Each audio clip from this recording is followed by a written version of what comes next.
Muito boa tarde a todos. Vamos dar sequência ao nosso seminário Natureza e Justiça, agora à tarde com o painel Perspectiva do Tratamento Jurídico da Natureza nas Nações Unidas e nos Tribunais. E teremos a participação neste painel de 3 grandes conferencistas, os doutores Fernando Dantas, a doutora Germana Moraes e a doutora Cristiana Derani. São 3 palestrantes que vão fazer esse painel de encerramento, escolhidos com muito critério, porque são justamente grandes conferencistas, grandes doutrinadores, personagens do direito ambiental com uma contribuição muito positiva, um trabalho teórico, um trabalho empírico, e nós ficamos muito orgulhosos de tê-los entre nós para fazer esse painel.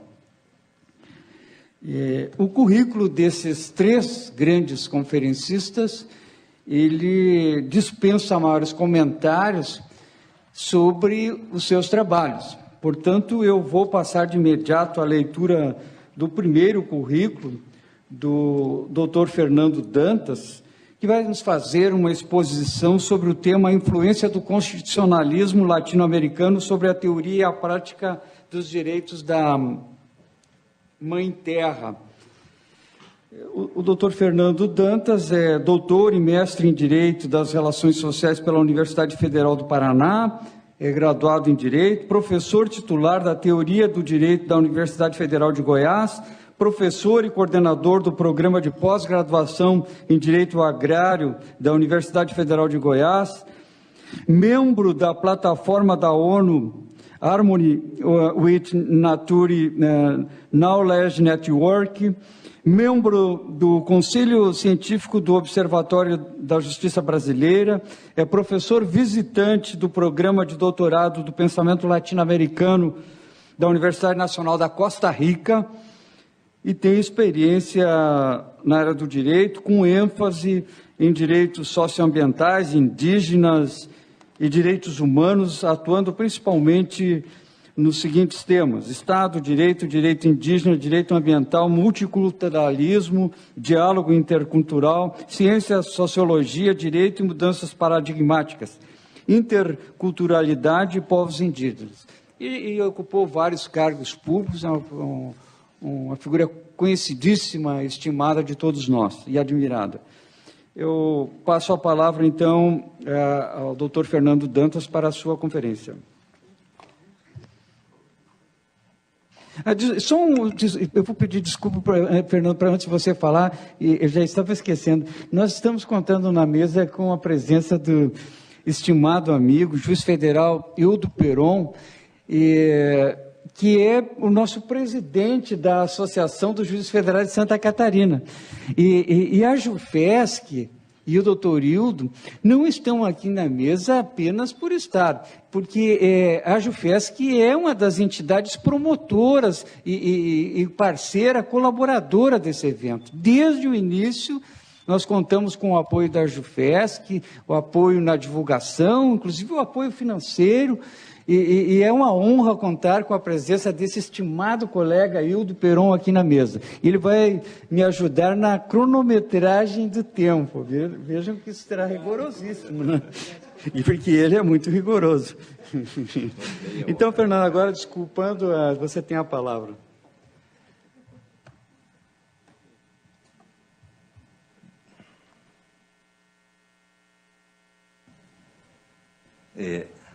Boa tarde a todas e a todos. Eu estou muito feliz, muito contente de participar desse evento.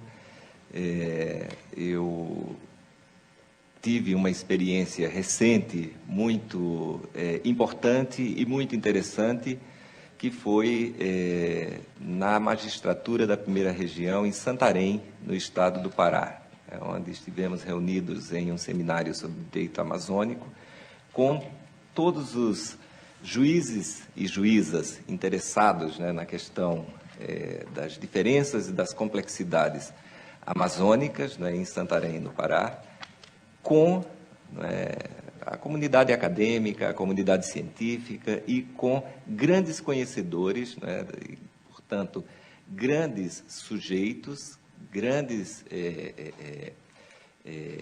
coletividades, portanto, povos e comunidades, né, que pensam de forma diferente a Amazônia, lá na Amazônia, debatendo o que seria, né, um direito amazônico ou a possibilidade de se pensar o direito diante das complexidades sociais, econômicas, naturais, culturais da Amazônia, né? E lá na Amazônia tivemos o contato, lá em Santarém, com alguns dados muito importantes que foram ressaltados hoje na abertura desse evento.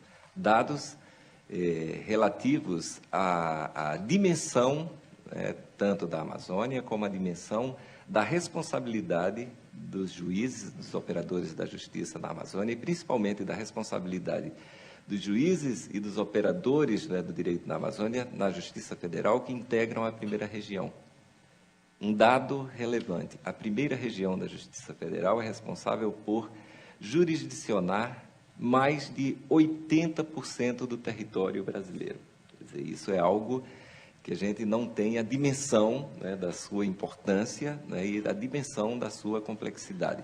E a JUFER, a Associação dos Juízes da Primeira Região, teve a sensibilidade de trazer e reunir em um seminário extremamente profícuo, né, operadores do direito, juízes, procuradores, promotores, né, e promotoras, e juízas e procuradoras, debatendo questões amazônicas. E eu gostaria de começar a minha fala citando, né, um aspecto importante das falas, que foi a fala de um juiz de primeira instância, lá na Amazônia, juiz federal de primeira instância, da Vara Federal de Tucuruí, que, quando assumiu a vara, descobriu que os processos não andavam, né, tinha processo parado há mais de 20 anos, e o que ele fez? Começou a fazer audiências públicas para pensar com a comunidade como resolver questões tão complexas envolvidas naqueles processos, né?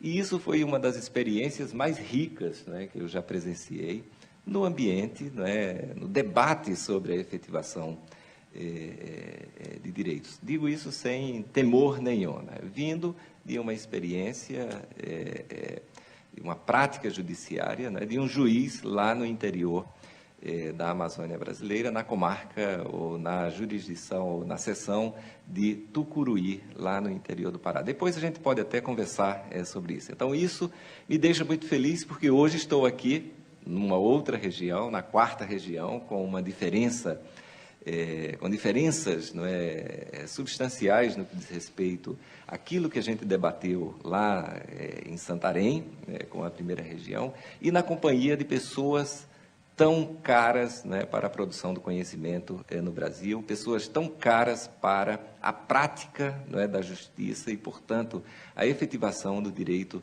no Brasil, né? O doutor Paulo Afonso, né, o doutor Hildo, né, que me acompanha e que nos acompanha nessa mesa, né, a professora Cristiane Derani e a professora Germana Moraes, também Justiça Federal. Então, tenho uma responsabilidade muito grande no que vou falar aqui. E antes de começar a minha fala, também gostaria de dizer uma outra coisinha, né, que diz respeito aos direitos coletivos, né? Eu tive um incidente pequeno de ontem para hoje, que foi o incidente do meu carregador do meu computador queimar e impossibilitar o acesso a todos os meus arquivos ali, né? E eu acho que o que eu vou citar aqui é algo que diz respeito aos desafios que a gente tem, nos problemas que a gente está apresentando aqui do ponto de vista teórico. Eu não encontrava um carregador compatível com o meu computador. E isso me lembrou, né, de um caso muito recente na França, em que a França demandou a Apple, né, por trabalhar com uma obsolescência programada, né, nos seus sistemas de computação, que às vezes impede você de ter qualquer segurança em relação àquilo que você vai fazer. Então, a gente vai ter um slide que tem uma certa precariedade, tanto de dados como na sua forma, na forma como está apresentado, porque eu tive que fazer um resumo da minha fala hoje, transcrito aqui durante amanhã para que vocês tivessem essa apresentação em PowerPoint, que me parece que todo mundo vai fazer essa apresentação e é uma forma também muito boa aqui para esse evento que está sendo gravado e está sendo transmitido, né? Então, dito isso, gostaria de iniciar, né, a minha conferência, né, que vai tratar do alcance do novo constitucionalismo latino-americano no tratamento jurídico da natureza. Talvez deva fazer uma explicitação e explicação inicial, porque que natureza está escrita, não é, com N maiúsculo, né? A gente vai trabalhar aqui numa perspectiva nova no campo paradigmático do direito, não é, que é a perspectiva da subjetivação ou do reconhecimento da natureza como sujeito de direito, e a gente escreve os nomes próprios com letra maiúscula, né? Então, tem uma questão semântica e uma questão gramatical envolvida aí nessa escrita da natureza com N maiúsculo. E como foi apresentado no meu currículo, né, eu trabalho a vida inteira com direitos dos povos indígenas. 1981, lá no século passado, quando comecei a estudar direito indígena, diziam que eu era louco.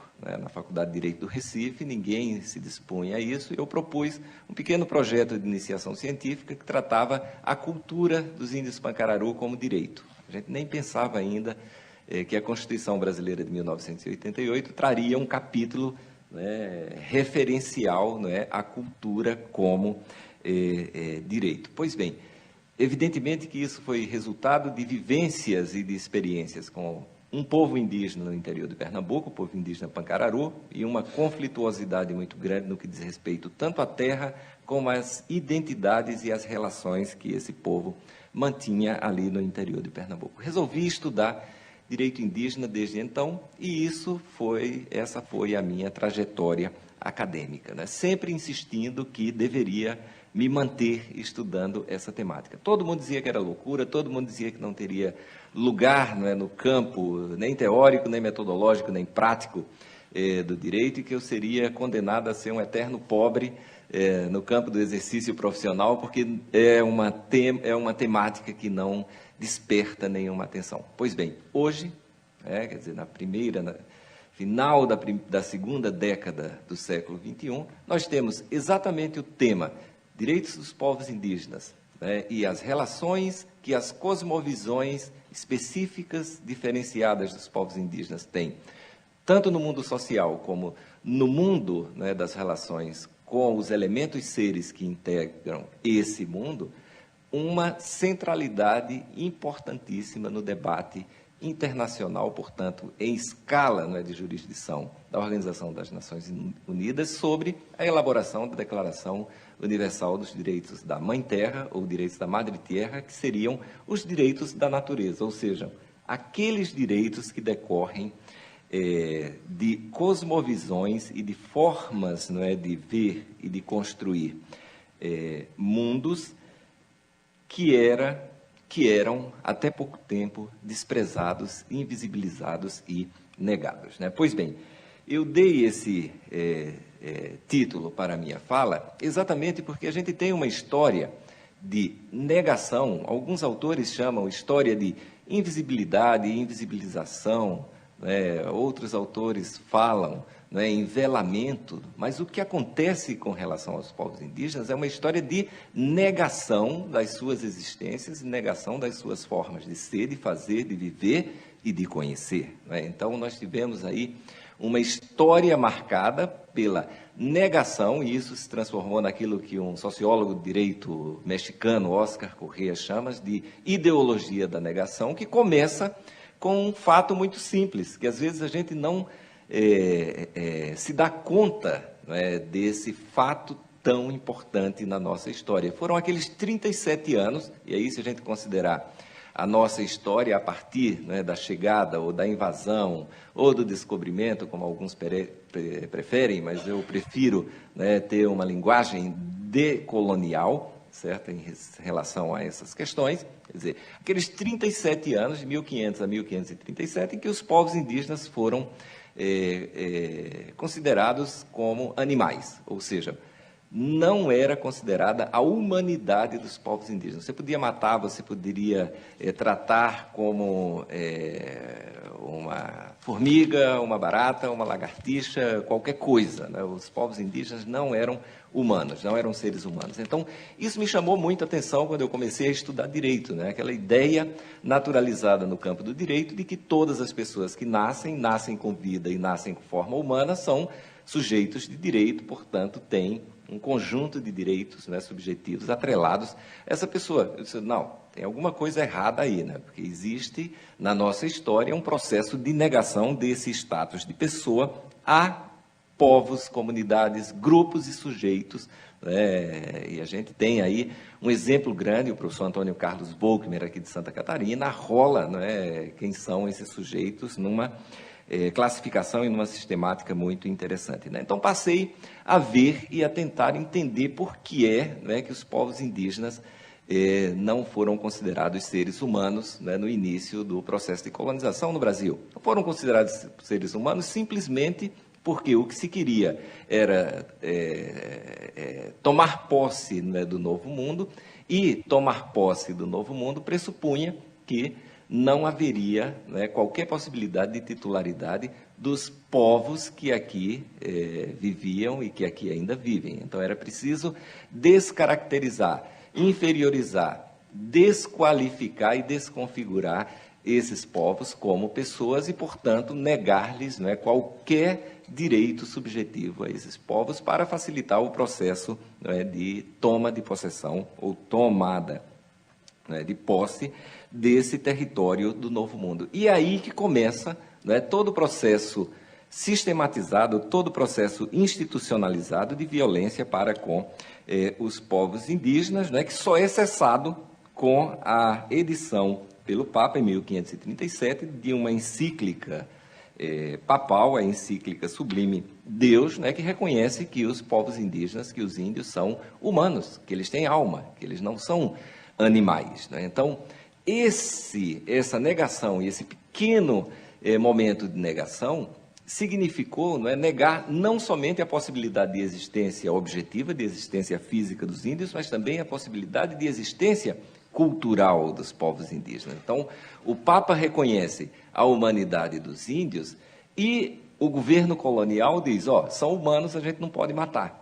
Mas se a gente não pode matar, a gente não precisa acreditar nem atribuir nenhum valor à cultura deles. Então, são culturas sem valor positivo, vamos transformar essa cultura. Então, vamos descaracterizá-los étnico e culturalmente e vamos destruir a cultura desses povos. E isso é um longo período, né, na nossa história, na sequência eu vou falar disso, né, também, né, que é o período que eu chamo de longo período de negação dos direitos dos povos indígenas, que vai do início da colonização até o início do processo constitucional brasileiro e avança, né, até a Constituição Brasileira de 1988. Né.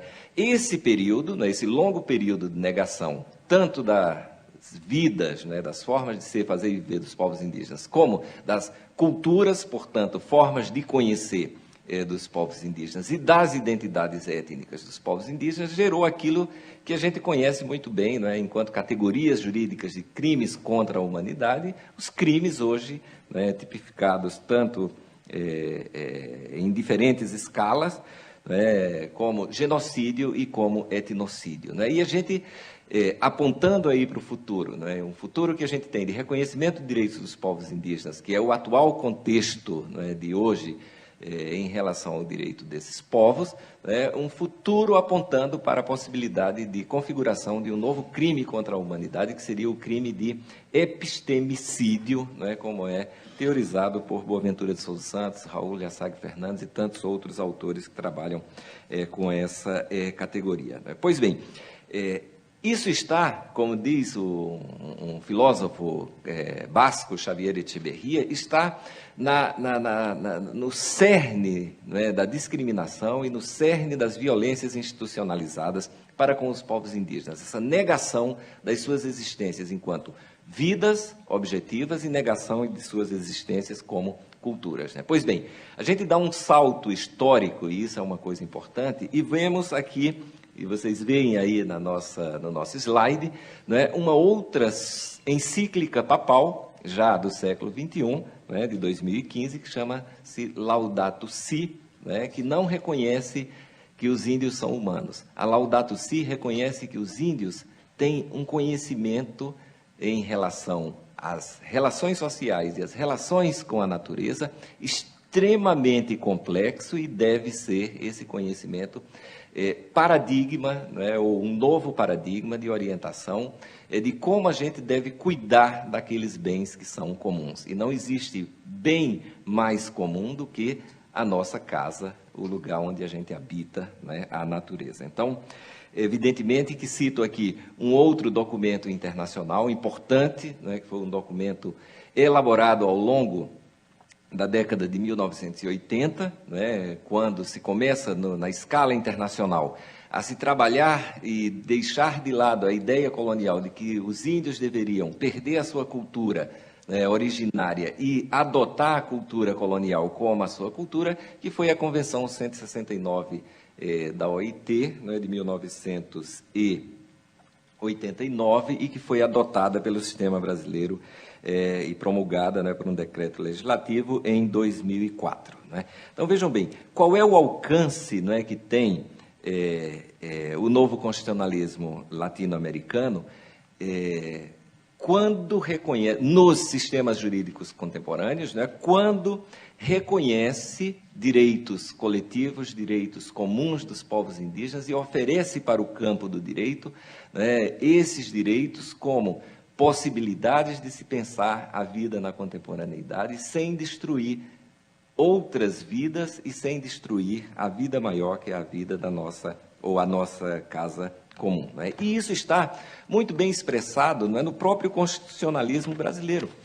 O constitucionalismo brasileiro, ele transitou entre a negação e o reconhecimento. Se a gente fizer um histórico das constituições brasileiras, a primeira Constituição brasileira não falou absolutamente nada dos povos indígenas. Foi um ato adicional, né, posterior à Constituição de 1824, que disse que os índios existiam, mas existiam enquanto pessoas com culturas sem valor nenhum e que, portanto, deveriam ser evangelizadas, deveriam ser transformadas, deveriam ser destruídas. E essa foi a tônica, né, da inserção dos índios quando se inseriu nas constituições brasileiras, né, a ideia da transformação ou transfiguração cultural, com alguma proteção, e aí esse é um dado muito relevante. Há um jurista indígena que faz doutorado na Universidade Federal do Rio de Janeiro, né, o indígena Terena, né, que diz que esse debate do marco temporal é uma grande falácia, porque o debate jurídico, ou o debate dos juristas sobre o marco temporal a respeito da ocupação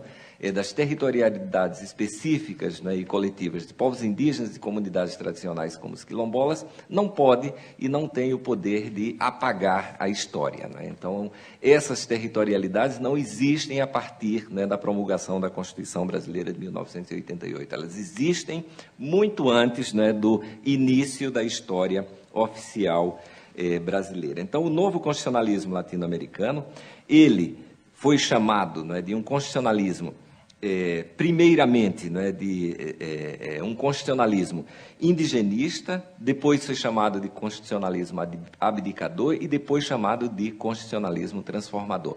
Como isso aconteceu no tempo? Né? Isso aconteceu quando, né, se deu conta de que o constitucionalismo na América Latina, que é o lugar das maiores diversidades étnicas e culturais do mundo, na América Latina se percebeu que a organização do Estado e a organização do direito não contemplavam as diferenças étnicas e culturais e ainda resistia e ainda residia na ideologia dominante, portanto, na ideologia hegemônica, essa ideia de inferioridade do outro, a ideia de inferioridade dos povos indígenas. Né? Então, a Constituição Brasileira de 1988 foi a primeira Constituição que reconheceu aquilo que a gente chama, não é, de reconhecimento da diversidade cultural.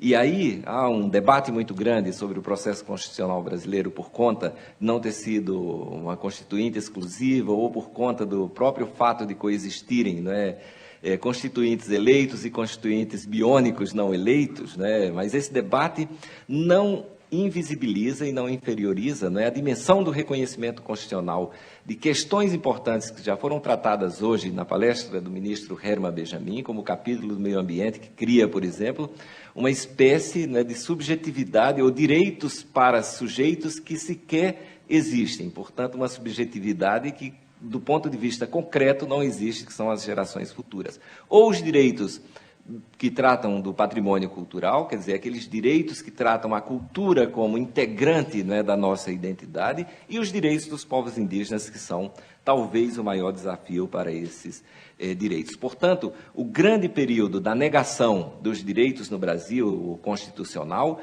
foi o período que vai até a Constituição de 1988, que começa aquilo que a gente chama de período de reconhecimento, principalmente por conta desses 3 âmbitos constitucionais de reconhecimento de direitos tão importantes. Constitucionalista peruana, né, Raquel Irigoyen Fajardo, né, e acompanhada por outros autores, isso aqui é proposital, né? Os autores são muito mais importantes, entre aspas, também, do que a Raquel Irigoyen Fajardo, pelo menos do ponto de vista, né, do conhecimento generalizado. Gerardo Pizzarello, Roberto Gargarella e Alejandro Medici, né, diz que isso aconteceu por meio de ciclos constitucionais de reconhecimentos de direitos coletivos, né? Elas chamam, primeiro ciclo do constitucionalismo multicultural, representado, né, pelo reconhecimento da diversidade cultural, lá na década de 1980, tendo a Constituição brasileira como a primeira. Segundo ciclo do constitucionalismo pluricultural, representado pelo reconhecimento da diversidade cultural e de certas formas de pluralismo jurídico, a Constituição da Colômbia, a Constituição do Paraguai, a Constituição antiga, né, do Equador e da Bolívia. Final da década, né, de 1980 e última década, né, do século 20, e, em terceiro lugar, o constitucionalismo plurinacional, né, reconhecido e configurado pela refundação do Estado. Esse constitucionalismo plurinacional é que é considerado, já na primeira década do século XXI, não é, um constitucionalismo transformador, porque, além de refundar o Estado, traz novos paradigmas para o direito e, principalmente, né, um paradigma que a gente está discutindo hoje, que são os direitos da natureza, a ideia de natureza e justiça, né? Então, esse constitucionalismo transformador ou plurinacional, né, é o constitucionalismo que está nas constituições atuais do Equador e da Bolívia, a Constituição do Equador de 2008 e a Constituição da Bolívia de 2009, né, são chamadas, né, essas constituições, e integram, né, aquilo que é chamado de constitucionalismo transformador por Boaventura de Souza Santos, Raul Yassag Fernandes, Agustín Grijalva Jiménez, Marcos Navas, né, e tantos outros autores, Alejandro Medici, porque trazem rupturas paradigmáticas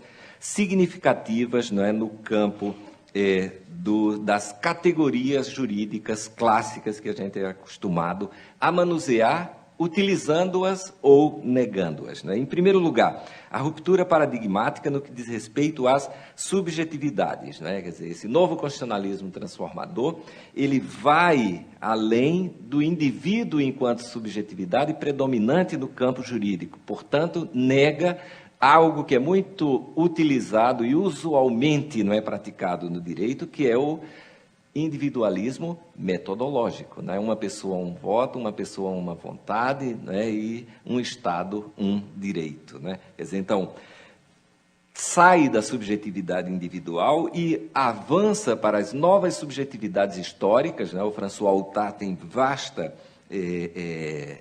produção teórica nesse campo, né, que sai do campo do indivíduo e passa do campo dos sujeitos, do campo dos sujeitos históricos, coletivos e diferenciados, e avança para o campo também das nacionalidades no campo dessas subjetividades. Em segundo lugar, como segunda ruptura paradigmática, a ruptura paradigmática no que diz respeito à territorialidade, né, das territorialidades simétricas às territorialidades assimétricas. Uma das coisas que a gente falava no seminário do direito amazônico, lá em Santarém, com os juízes da primeira região, da Justiça Federal, era exatamente isso. Os juízes chegam na Amazônia, recém-concursados, e dizem, opa, vou para um lugar onde tem um vazio humano, né, só tem natureza na Amazônia, e um vazio jurídico e eu demonstrei quantas camadas e escalas, né, de juridicidade envolvem um único município da Amazônia que tem uma hidrelétrica, que tem povos indígenas, que tem reserva extrativista, que tem um corredor ecológico,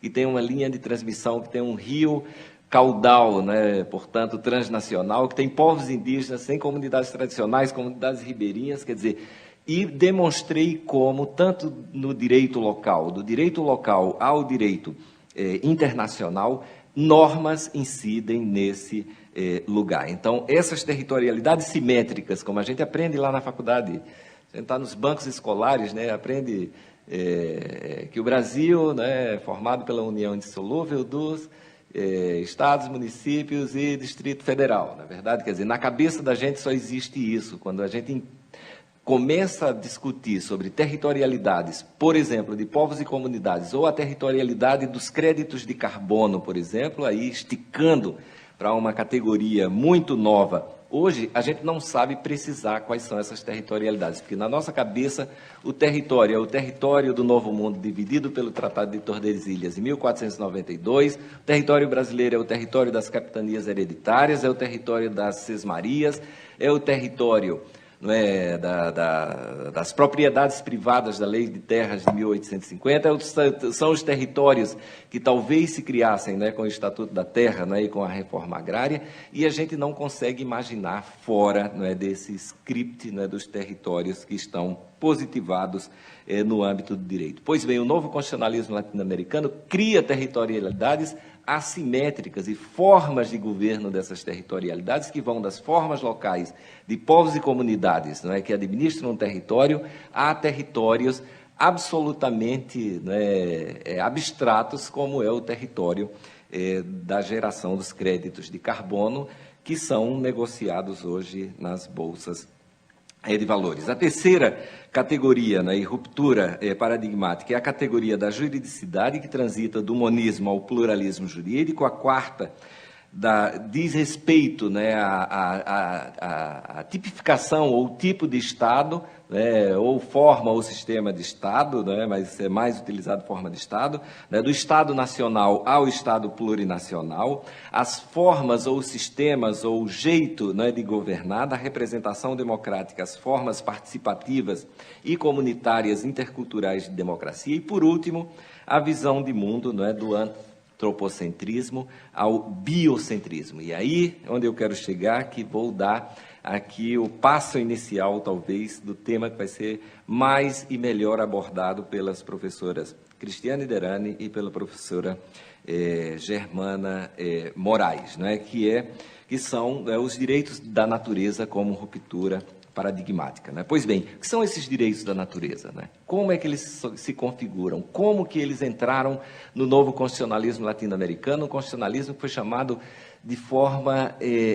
absolutamente desrespeitosa pelos juristas do mundo inteiro, né? Só pelo simples fato de reconhecer as cosmovisões indígenas como princípio estruturante das sociedades tanto equatoriana quanto boliviana. E tem uma frase muito interessante, Amequilha ama Lhulia e ama Sua, não trouxe aqui, mas digo que seria, na tradução, né, do Aymara Quichua, essas, apesar de serem línguas diferentes, são princípios que estão nos dois povos. Ama Quilha seria, não sejas frouxo, medroso, não seja amalhulha, mentiroso, e, em terceiro lugar, Amassua, não seja ladrão. Né? Eu perguntei para uma indígena Aymara o que é que isso, Quichua, o que é que isso significava, e ela dizia, não é nada disso que os juristas estão interpretando, não sejas frouxo, seja cidadão e seja cidadã, lute pelos seus direitos, participe do governo, porque só assim teremos um bom governo. Não sejas mentiroso, não acredite em uma só narrativa, existem plurais narrativas para o mundo. E não sejas ladrão, não transforme o bem comum em bem privado, individual, né? Portanto, de apropriação individual. Então, esse paradigma ético, moral, né, que está na Constituição, tanto do Equador como da Bolívia, como princípio jurídico, né, foi aquilo que Alberto Acosta disse, que essas constituições, né, e essa ideia de buen vivir, que está na ideia central de direitos da natureza, é uma espécie de espaço de convergência de diferentes tradições filosóficas e jurídicas, que o novo constitucionalismo latino-americano, sem negar, né, os processos que construíram essas tradições, apesar da violência institucionalizada desses processos no processo colonial do Novo Mundo, adota, não é, como uma espécie de um novo paradigma para o século XXI. A vida harmoniosa, a vida onde se satisfazem todos aqueles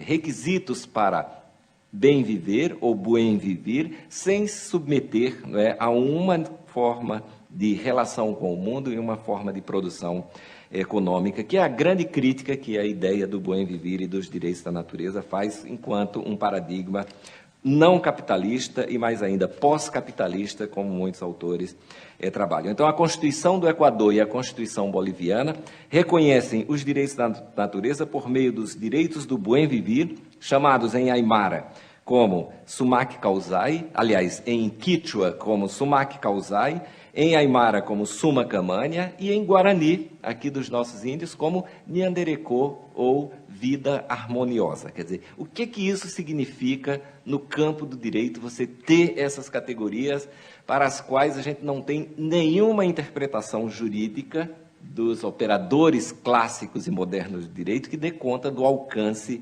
né, dessas categorias que estão ali na Constituição. Pois bem, a Constituição boliviana vai além, não é, além de reconhecer os direitos do buen vivir, reconhece, né, a subjetividade da natureza por meio do princípio da harmonia com a natureza, e ambas as constituições, e principalmente a Constituição boliviana, reconhece e tem uma jurisdição constitucional plurinacional que faz uma espécie de filtro descolonial no âmbito do direito. Quer dizer, essa prática ou esse modelo de desenvolvimento, ele atende às necessidades do bem viver ou não atendem às necessidades do bem viver. Isso é um grande desafio. Hoje, a palestra do ministro Herman Benjamin, com quem a gente tem diálogos muito profícuos, né? A professora Cristiane Derani, a professora Germana, já participamos de vários debates a esse respeito, né? Em que se transformou o direito ambiental,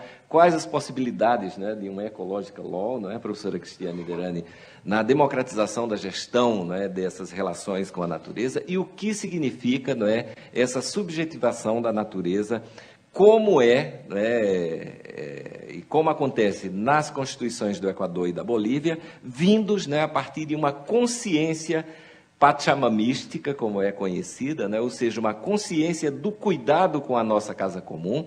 A súmula, a encíclica papal Laudato Si, né, uma coisa que deixa todo mundo deixa o mundo de cabeça para baixo, não é? Porque é uma encíclica papal que deveria vir, né, de um ambiente, de um conhecimento mítico, religioso, dogmático, portanto não careceria de qualquer fundamentação. É uma súmula papal que tem referências bibliográficas, né? Tem dados do aquecimento global e não da mudança climática, né? O mundo está aquecendo, não é o clima que está mudando, né? Porque a utilização do termo mudança climática, como diz Eduardo Sax Fernandes, não é um termo ideologizado, porque ninguém muda para pior, né? Você muda sempre para melhor, de um apartamento de 1 quarto para um de 2 quartos, né? E não de um apartamento de 1 quarto para 1 quarto de hotel, né? Então, o princípio harmonia com a natureza, casado, né, com a jurisdição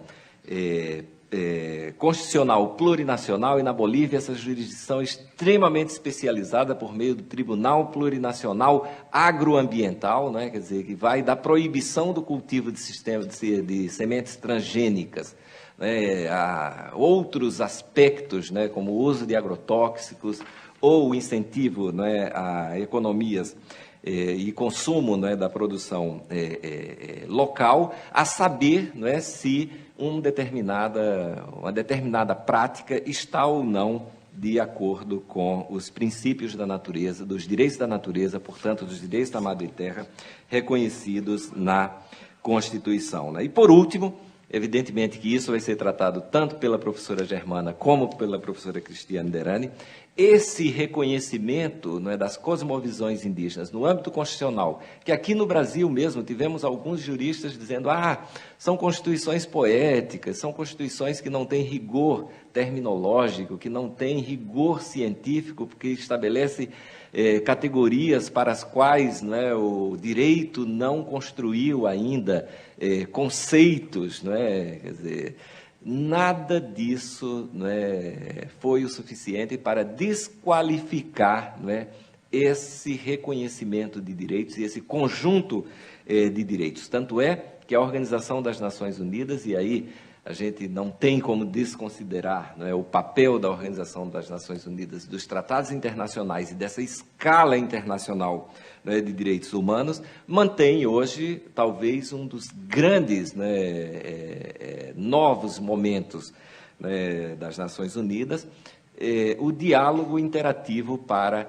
e visando, né, a elaboração da Declaração Universal dos Direitos da Mãe Terra, portanto, dos direitos da natureza. Esses diálogos, né, têm 8 dimensões. Essas 8 dimensões vão da jurisprudência da Terra até, né, a espiritualidade ou as formas de espiritualidade que fizeram com que a gente se apartasse, com que a gente se separasse daquilo que a professora Cristiane Derani tanto fala, né? A natureza é a base de todas as relações sociais, a base de todas as relações humanas, portanto, você não pode destruir a natureza. E tanto, né, compreende aquilo que a professora Germana, muito trabalha na sua conceituação, desculpe, eu não passei o slide, na sua conceituação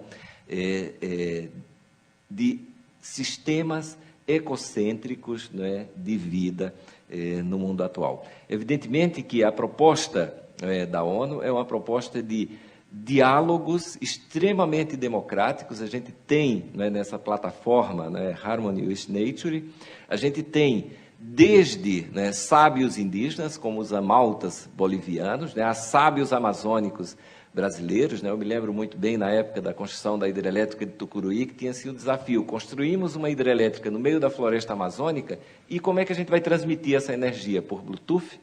Quer dizer, não tinha como transmitir, tinha como se construir linha de transmissão. Ora, quando construíram a primeira linha de transmissão, os sábios Kayapó, os índios Kayapó, disseram, opa, esse zumbido, aqueles que transmite a energia elétrica, vai espantar as abelhas que polinizam a castanha, que é a base da alimentação dos índios daquela região.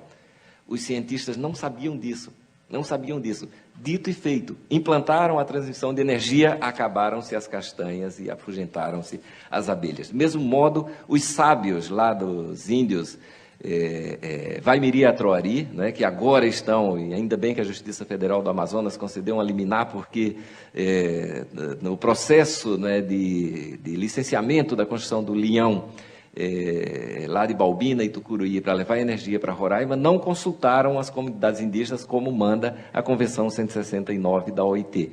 E o juiz concedeu uma liminar suspendendo as obras, né? Pois bem, os Vaimiri Atroari, quando se construiu Balbina e quando se construiu a estrada que cruza a terra indígena, disseram, opa, Balbina não pode ser feita aqui porque vai umedecer a terra por baixo, né? E os cientistas não sabiam o que era isso. Umedecer a terra por baixo são os canais que tem, que vazam toda a água que fica parada ali. O grande problema tecnológico que tem Balbina. A estrada não pode ser construída, mas se for construída como foi construída na época da ditadura militar, não pode rodar carros à noite, porque eles incomodam os bichos noturnos, né? Quer dizer, essas cosmovisões foram parar nas constituições e hoje se constitui o grande desafio, né, no campo do direito.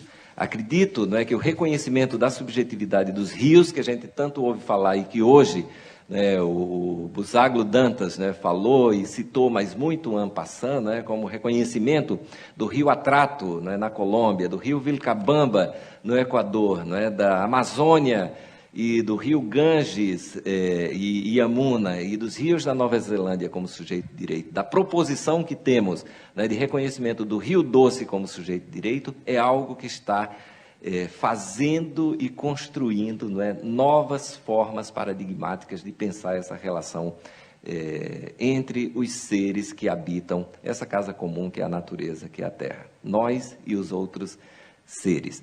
Isso, evidentemente, que a gente precisa compreender essa dimensão. Termino citando uma fala muito curtinha, né, de um grande pensador indígena brasileiro. Citei os amaltas colombianos, bolivianos, e cito agora, no final da minha fala, o Davi Yanomami, né, quando no livro clássico escrito e publicado recentemente, A Queda do Céu, né, o Davi Yanomami diz: os brancos dizem que a gente não pensa, que a gente não tem conhecimento, só porque a gente é diferente, né? E conclui o Davi Yanomami: não é que a gente não tenha conhecimento. O conhecimento dos brancos é que é um conhecimento curto, é um conhecimento que não dá conta da complexidade. Eu parabenizo a Escola da Magistratura, parabenizo a Justiça Federal, tanto da primeira região, agora da quarta região, por abrir espaço para esse debate. E nós estamos aí na ponta de lança, não da destruição, na ponta de lança de construção de outros mundos democráticos, possíveis, autônomos, participativos. E eu acredito que esses outros mundos começam pela proteção da nossa própria casa. Muito obrigado.